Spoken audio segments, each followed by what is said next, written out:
So you got to hear a little bit of language in our text there in our first week in this series, and some of the language talked about this thing called the Sabbath.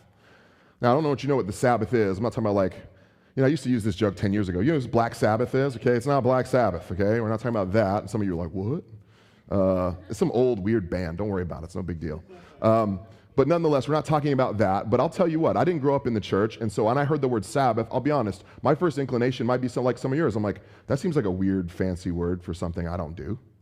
I don't know what that means. Like the word Sabbath, quite honestly, is a little creepy to me. I didn't really understand a lot about ministry and a lot about church. And so this word Sabbath, something like this, was kind of weird. You know, when I thought about Sabbath, I thought that probably had something to do with a bunch of people wearing robes in Egypt somewhere, doing something important with like gold and books and stuff. I don't know, something like that.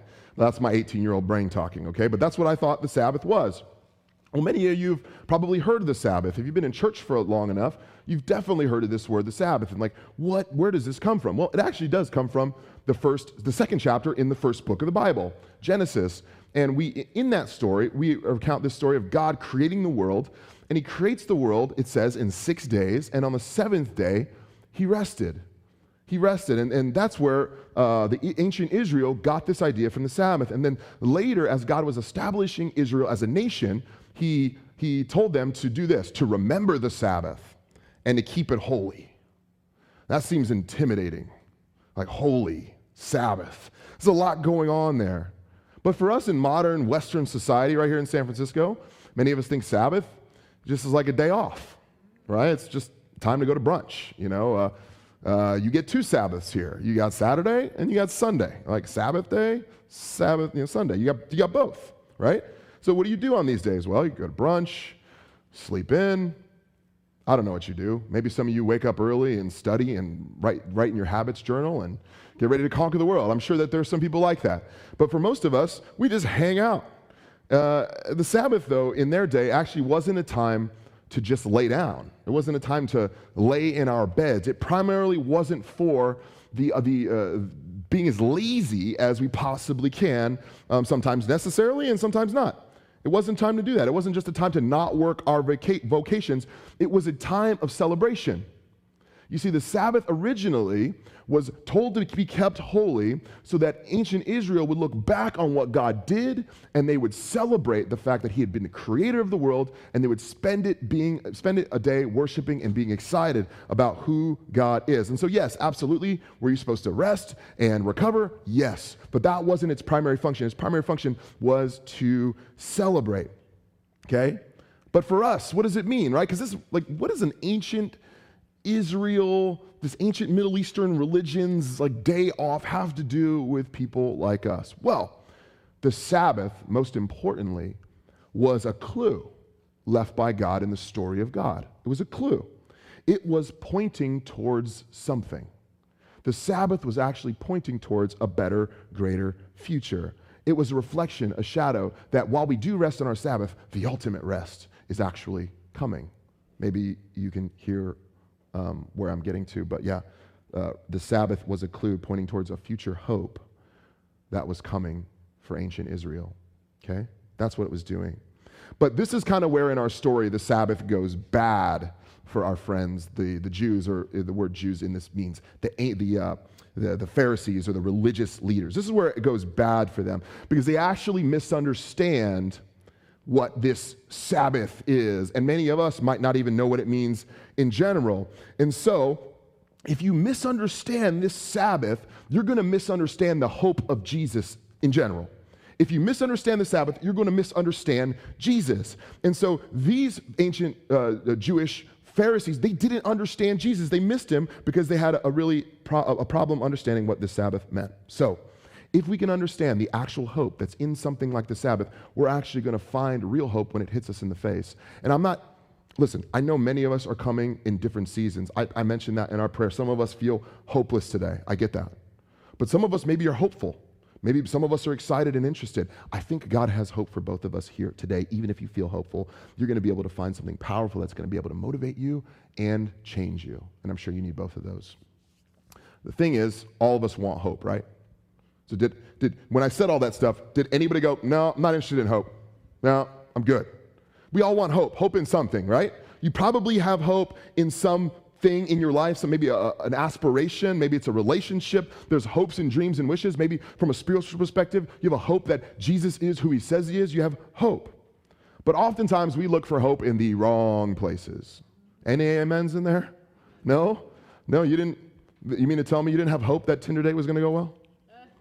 Like, this is the guy, right? And he shows up, he's 60 pounds heavier, and you're like, dude, that picture was from 2005. And he's rude, and he expected you to pay. And you're like, what? This is crazy, right? You didn't have hope in that relationship?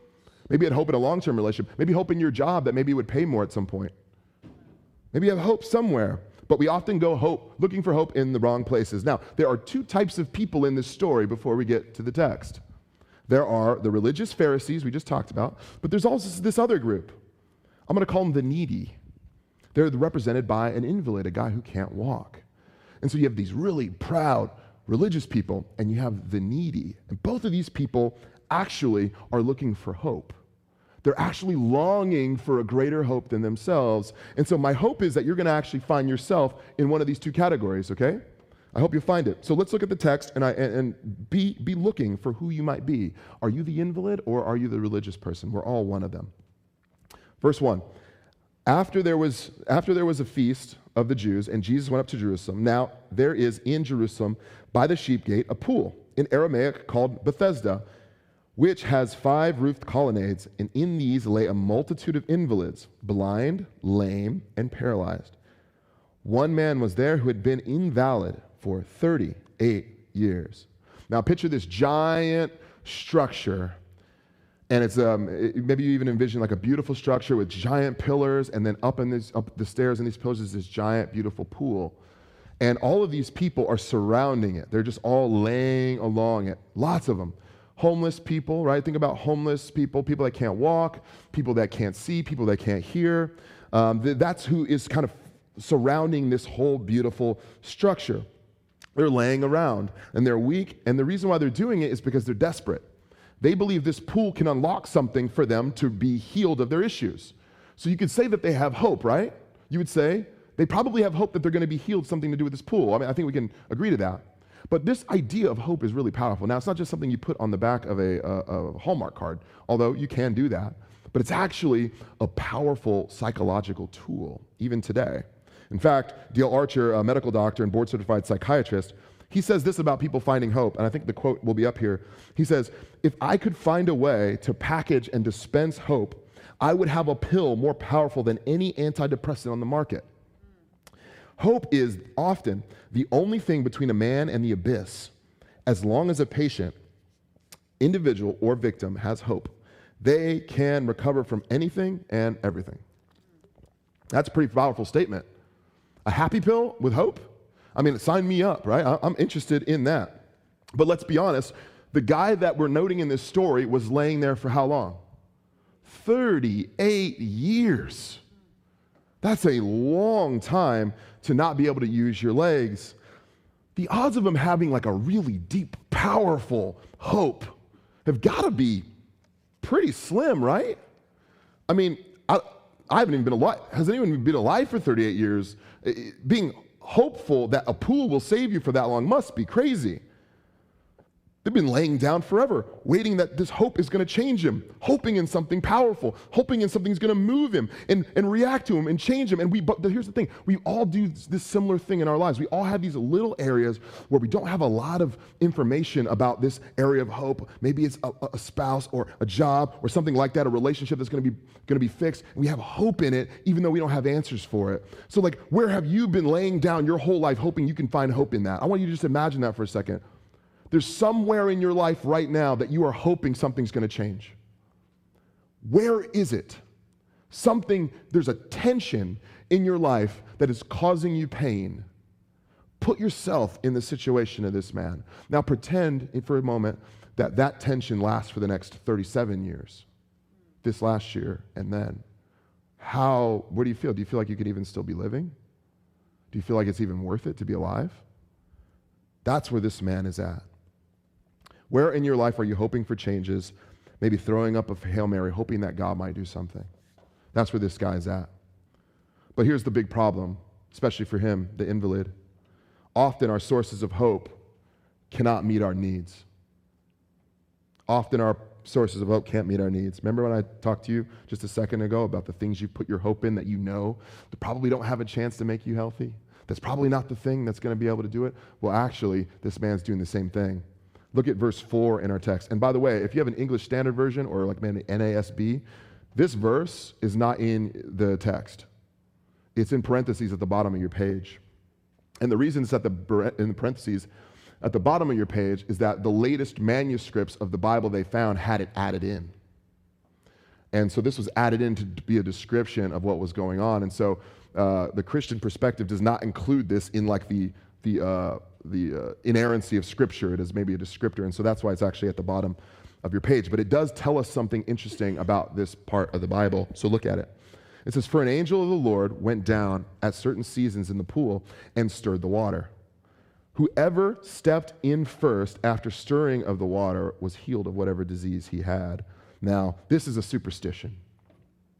This is a superstition. This isn't actually true about the pool, okay? But this man is laying at the pool thinking that, man, if perhaps an angel got in and stirred it, this might be the moment where after 38 years, I am healed. I can finally make something of myself. I can get the strength in my legs. How many of us put ourselves at the foot of some pool, hoping that this thing we know is a Hail Mary actually doesn't solve our problem? How many of us do that? A lot of us. All of us have at one point or another. So this man is seeking hope in a superstition that will not produce a real result in his life. He is seeking hope in a superstition that will not produce a real hope in his life. So many of us have done this same thing. And do you have that? I think that's the next one. There it is right there. How many of you guys play the lotto? All of you? Cool. Yeah? Okay, so no one here wants to admit it. But a lot of us do play the lottery. And you all know that when you've played, your odds of winning are zero, right? Your odds of winning are tremendously zero. In fact, it feels like less than zero. 1 in 292.2 million, that's your odds. Okay, so it's basically you and like all adults in the United States, like a lot, right? The odds of you winning are small. Okay, you're not going to win, but yet, do you know where they get all the money for the lottery jackpot? Do you know how they get it? Like Trump or something? No, from people playing it. Yeah. And do you know how much tickets are? $2. So if the jackpot is $500 million. People spent $250 million on the lottery. So we can all act like we don't play, but somebody's lying, okay? Like, we know that some of y'all are at the gas station every Saturday playing the Powerball, okay? Somebody's playing, but the odds are ridiculous. The odds of you being winning are so small. In fact, you are 30,000 times more likely to get injured in your bathroom than you are to win the lottery. 30,000 times more likely to get hurt in your bathroom. And some of you are like, amen, yeah, fell this morning, okay? You get it. Like, that's great odds of being injured in your bathroom compared to winning the lottery. It's ridiculous. It's a 1 in 10,000 chance. Now, if the lottery was that makes a little bit more sense, right, to play something like that. You know, the National Weather Service data shows that you're 250 times more likely to be struck by lightning this year than you are to win the lottery, which you probably got that. That's 1 in 1,171,000 chances. So much better than 1 in 292 million, okay? And in like a Jaws-like scenario, death by shark attack is 80 times more likely to happen to you. And some of you are like, I don't swim. I'm like, I know. That's what's crazy about it. Like, you might not even swim, and there's a better chance of Jaws jumping out, getting you from the side of a pool than there is when you win in the lottery. It's crazy. 1 in 3.7 million chances you'll be eaten by a shark. And yet, people play the lottery and hope in it. And people play constantly. Some people play. One man I was reading, he plays every Powerball for 42 years. Crazy. One football player in the National Football League, he bought 2,200 tickets when the Powerball was almost close to $1 billion. 2,200 tickets. Spent $4,400 on tickets. It was like, I'm winning the lottery. Like, I've got money, I'm going to win more. Like, I'm going to show up in a mink every day to practice. And he's got all his tickets laid out. He got no more than 2 numbers right on 1 ticket. So even if you increase your odds are still 0, basically. Yeah? It's almost impossible to win the lottery. They have hope in something that has no chance at ever meeting their needs. The problem with this is that many of us do the exact same thing. Many of us put hope in things that have no chance to produce any hope in our lives. Sometimes we're hopeful in the wrong things, and sometimes we're hopeless. But either way, we lose. We could be hopeful in the right thing and have a positive attitude, and then it lets us down. Or we can be hopeless. Either way, we lose. Dale Archer, that same psychiatrist, he said, however, people lose hope unless you can help them get it back. All is lost for the person because hope matters. Here's the good news, though. Jesus brings hope to the hopeful and the hopeless. And I'll explain that for you. To the hopeful and the hopeless. Just look, and there's 2 types of people in here. So let's focus on the first one, the invalids. I'm going to call them the hopeless. Look at verse 6. When Jesus saw him lying there, he knew that he had already been there a long time. So Jesus walks by and he goes, I already know this guy's been here forever. Maybe he saw his body imprint on the sidewalk or something, but 38 years is a long time. And Jesus says to him, do you want to be healed? He asked the question. Sometimes God in our lives asks revealing questions to us to get us to realize that things about our life are wrong. And in this moment, he doesn't ask him, hey, what are you doing here? He doesn't ask him, are you trying to get in that pool? He just says to him, do you want to be healed? Think about in modern society, this would be akin to going up to someone maybe who's addicted to alcohol or drugs, and Jesus would come up to them and say, do you want the pain to go away? He's not saying, do you have a headache, or do you want to have a party? He's not asking things. He's asking something a level below. He's saying, do you want to be healed? That's crazy. So God sometimes will intervene in our lives and casually ask a question to point us towards how we're missing him. Sometimes he'll walk in and say, are you sure you thought you would find love, the love you seek in that relationship? Are you sure that's what you're looking for? Or he'll say, hey, don't you think there might be more to your life than your work? And he'll just ask that question quietly into your mind and get you to think beyond yourself. So how does the guy respond to him? Does he say, yes, Jesus, I want to be healed, Lord. Yes, God, you are Messiah. Here it is. No, he says, the sick man answered him, sir, I have no one to put me in the pool when the water is stirred up, and while I'm going, another steps before me. He missed Jesus' question. Jesus asked him, do you want to be healed? He said, I can't get in the pool, Jesus. And Jesus is like, I didn't ask that question. He's missing the question, and then he makes a few excuses.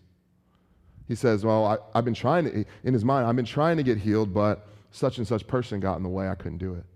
I've been trying to get healed, but no one's going to help me. It's someone else's fault. He's been looking down at so long that he misses real hope when it walks by. He's been pointing the finger at others for so long that he misses real hope when it walks by. How many of us in our lives have been blaming other people for the life's problems, for our lack of hope, and then when real hope walks by, we miss him? How many of us have been doing that? I'm imagining most of us have done it at one point or another. He's been staring at this pool, looking at it, up the stairs, the colonnades, all this, and he's invalid. He's just looking up there like, I think that pool can do it. He knows in his soul it can't. Here's the crazy thing about the pool. The pool is actually keeping him from finding a real solution to his problem.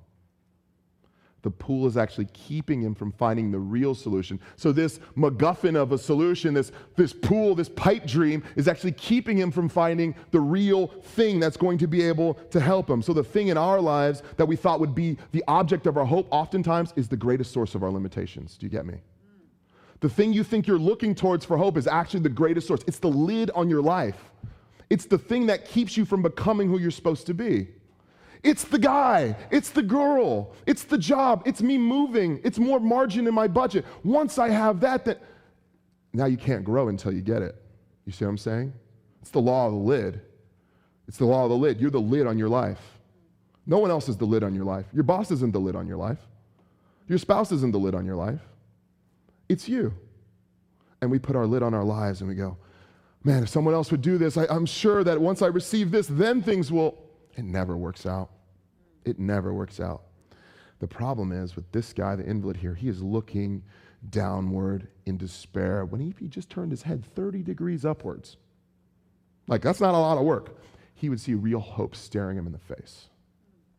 Many of us are probably just 30 degrees away from real hope.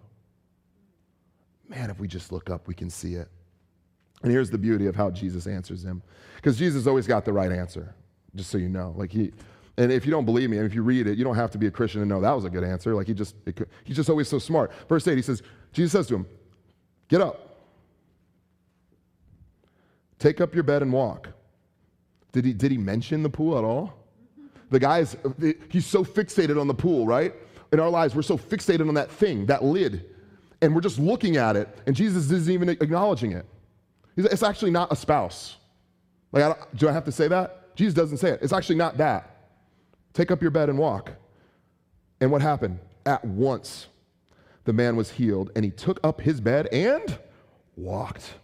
And at once the man was healed, he took up his bed and walked. Now that day was the Sabbath. So he does this on the Sabbath. Jesus doesn't even acknowledge the superstition of this pool. He didn't even look at it. He doesn't even do it. Just the same way God is offering us hope, he's not looking at your lack of a relationship. He's not looking at your lack of funding. He's not looking at your job change or your ability to move out of the city. He's not looking at any of that. He's actually saying, I'm the source of your hope right here. And he's doing it for all of us, even right now, just like he did for this man. He didn't need a pool. Here's what's crazy. For all of us that feel like we're victims sometimes, because this man was a victim to a circumstance, and rightfully so, by the way. I don't know what it's like to not be able to use your legs, let alone for 38 years. But at a certain point, I imagine it probably turns sour for you. Many of us have probably been in really tough situations in our lives. Maybe there's actually a real tension, and you might be saying, man, I don't really know if you know what's going on in my heart. I hear you. But there's hope for you even in your victimhood. Jesus looks at this man, and he knows his heart, and he looks past his problems directly into his soul. And he speaks to him, and he gives him grace. You don't have to come to Jesus all perfect with the right answers and the right questions. You don't have to be filled with this sort of like a spiritual excitement and fervor for him. You actually can come broken, and Jesus looks past our mouths sometimes to our hearts. And that's what he does here. This man didn't need the pool. He just needed a word from God. He just needed a word from God. Some of us, you don't need the thing you're thinking you need. You need a word from God, and you probably haven't heard one. But maybe if you turn your head 30 degrees, you might see Jesus saying, hey, do you want healing? Do you want relationship? I am relationship.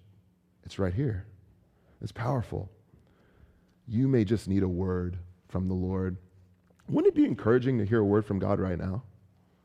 Like if you could hear a word from God in this very moment, what would he say to you? What would he tell you about yourself? What would he look past to give you real hope? He wants to speak to you today. So there's our hope list. Maybe you identify with them. But then we have the hopeful, the Pharisee. Because we mentioned the Sabbath. So that means the Pharisees are going to just pop their head in for a little cameo and go, whoa, no, I don't know, and just cause a bunch of problems. And here they are. This is me, by the way, if you haven't noticed. Verse 10, so the Jews said to the man who had been healed, the guy popped up, strong legs, looks like he'd been doing squats, gets up, and he's all hyped and ready, and they say to him, it's the Sabbath. It's not lawful for you to take up your bed. It's not lawful. But he answered them, well, the man who healed me said, take up your bed and walk. And they asked him, who is this man who said this to you? Take up your bed and walk. What do the Pharisees do? Obviously, they overlook the obvious.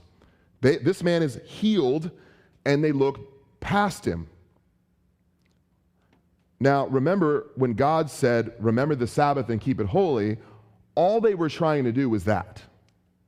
So before we pile on these dudes, let's put ourselves in their shoes for a moment. They thought they heard God say, remember the Sabbath, keep it holy. I'm just going to try to do it. Man, it's so easy to pile on the Pharisees. Guys, half of us are them. And I'm one of these people. We pile on in this moment. God's done something magical and special in someone's life, and we're looking past it towards the rules and regulations. But when they said, remember the Sabbath and keep it holy, just to give you a little context, these guys that were, these ancient Pharisees, they were really serious about the Sabbath. Makes sense, right? Based on what we just heard. They had a rule where they're not allowed to walk 1,000 yards from their home. That was the Sabbath. So to them, the Sabbath meant do as little as possible, no work, don't touch anything, be careful. And so what they would do is they would actually some of them would tie a rope around their waist and tie the other side of the rope to their house. And they would know if they snag that, oh, that's 1,000 yards. Okay? So that's how strict they were about the law and about following the Sabbath. That's crazy. Travel was forbidden. You could not get on a camel. You could not walk to another place. And by the way, you can't spit on the ground. You can spit, but you got to be careful where you spit. And this is actually a rule. You can't spit because if you spit on dirt, then it makes mud. And mud was used for work. They would build things with it. And that's breaking the Sabbath. Now, the Bible doesn't say that, but that's actually what they believed about the Sabbath. And some of you love to look in the mirror. You're probably a beautiful person. I get it. On the Sabbath, you cannot look in the mirror. Because if you look, you might see a gray hair, or you might see your hair a little messy, and you can't fix it. You can't pluck that hair because that's violating the Sabbath. This is where they're at. They love the Sabbath. I mean, the Sabbath is the thing. This is why they look past the man who was healed by God. Why they look past him towards not a pool, but toward the Sabbath. You see, they had their hope already, but their hope wasn't in Jesus, it was in the Sabbath. They were practicing, it was their work that was their hope. Many of us, man, we're confident people. I get it. You're confident, you love it. I understand you, I feel you, I get what you're saying. These Pharisees had so much confidence in themselves that they could look past the Messiah because all they had to do personally was fulfill the Sabbath, and I'm good. They overlooked the obvious. The Pharisees had their hope already, and guess what? It wasn't Jesus. They were more concerned with regulation, not restoration.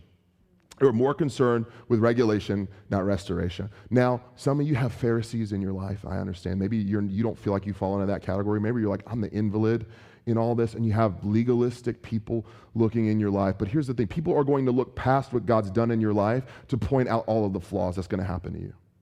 People are going to look what past God is what doing. You know, I'm not the same person anymore. I've changed. I stopped doing the things you saw in my life, and they're going to look past you and remind you of all of the laws you've broken. That's going to happen. But the key is to not remove your hope from the one who's given it to you. It's to remember who Jesus is.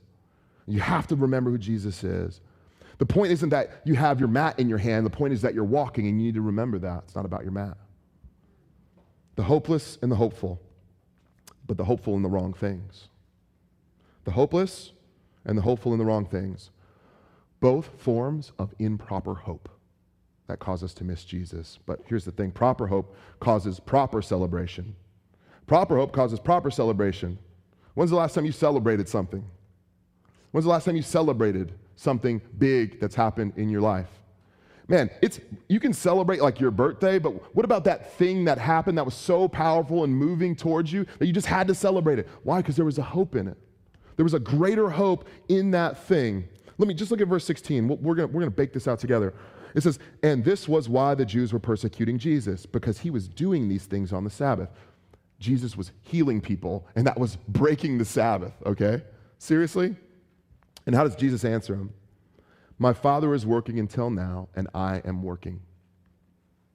Jesus is telling him something that they don't know, and maybe many of us in here are like, what? Look at verse 18, and you can see kind of the ramifications of that line. It says, this is why the Jews were seeking all the more to kill Jesus, because not only was he breaking the Sabbath, he was even calling God his own Father, making himself equal with God. Now, back then, people did not refer to God as Father, just so you know. They referred to him as the Lord, which would translate like Yahweh, and they didn't even spell it because they were so afraid. They actually took out the vowels and they'd spell it. They don't even want to look at it. So calling God Abba, which is like daddy or father or dad, was a little weird for them. And they're like, what is he doing? And they're like, wait a second. I think he's making a connection. He actually is calling himself one with God. What a second. He's not supposed to be one with God. They're totally missing a giant point, and Jesus here is giving them a clue. So let me give you a clue on the Sabbath here for a second. He says that the Father is working till now, and I am working. Back in Genesis, when the world was created, 6 days, the next day it says God rested. The problem is the stars were still in the sky, the water was not spilling out into the expanse of space, the land was still growing with plants. Who was still working? God was still upholding the universe. Jesus is saying, my Father works on the Sabbath. The sun isn't collapsing down into the planet. I'm working, AKA I am holy. I am God. I am the Son of God. Here I am. He's telling them something important. And then he's giving them another clue about what they believe about the Sabbath. He's giving them another clue here. I'll read it to you, the clue, in Colossians 2, verse 16. It's not up there, but just check this out. He says, therefore, let no one pass judgment on you in questions of food or drink or in regards to festivals or new moons or Sabbaths. These are a shadow of things to come, but the substance belongs to Christ. I started dating my wife in 2007, and did you whistle for yourself? All right. That's my wife, all right. That's why we're married. She forced me. Just kidding. You're going to know how much I love her. So we got married. So Facebook was like getting off the ground, and some of you didn't have college addresses. You're not getting on. It was a great time, right? We were just a little private, no parents, no grandparents snooping, no debates about politics. It was just a pure, good old-fashioned, heathenistic college fun. Anyway, and so we start dating, and they do this Facebook official deal. I don't even know if this is still a thing because I haven't looked at mine since we got married. But I remember Sarah going, hey, when are we going to be, Facebook official? What's the deal? You know what I mean?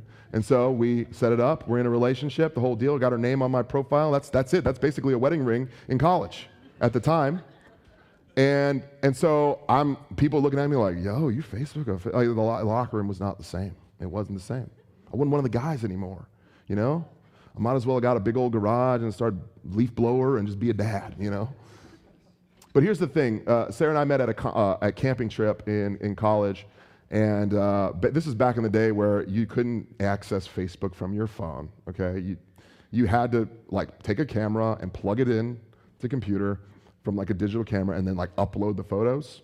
No filters, no, some of you spray your face before you put it on your Instagram. Sorry, we gotta have to see your real self, okay? No Photoshop.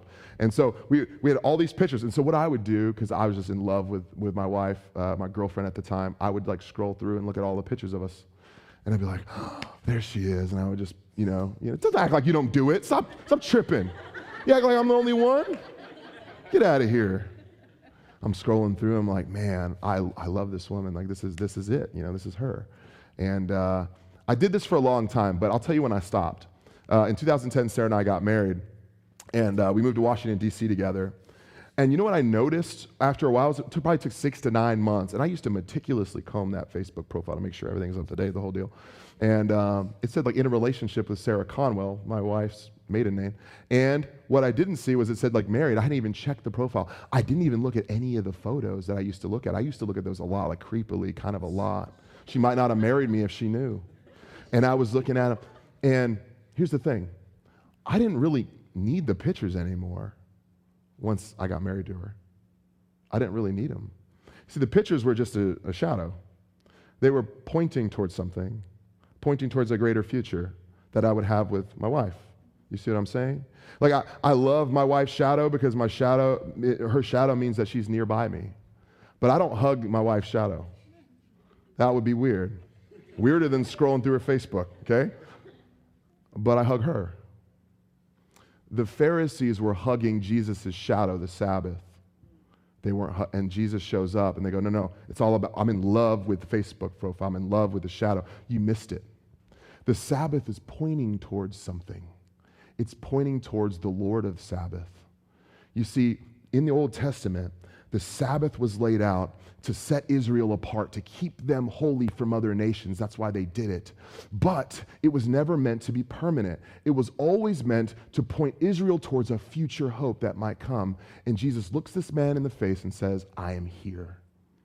You look past Jesus to the pool, you missed it. Jesus is your hope. That's what's happening here. You look for rest on the Sabbath, Pharisees? Your ultimate rest is found in him. You missed it. It's right freaking here. Jesus puts himself on par with God because he is God, and they looked past him towards their pool. What are you looking past Jesus to? What in your life has held you back from seeing that real hope is in front of you? Guys, some of us, again, come so hopeless, and you're just like, I just can't even look up anymore. I understand you. But that's why Jesus doesn't address the neediness in your life. He just tells you you're healed. Jesus is going to meet us in a gentle way and with grace. He doesn't come to beat you up. He doesn't come to hammer you. He comes to give you life. And Jesus wants to encourage you today. You're looking for hope in the wrong places. That's not an indictment against who you are, but there's a greater hope ahead, and it's in Jesus. And that's what we need to look to today. And so I'm praying for you all that today you might hear that word from God that you've been seeking, that you might actually experience a new transformation in something that's actually powerful and tangible in your life. You may be looking at the reality of the situation for so long, but maybe you need to look up and see that real hope comes in spiritual form. Let's pray.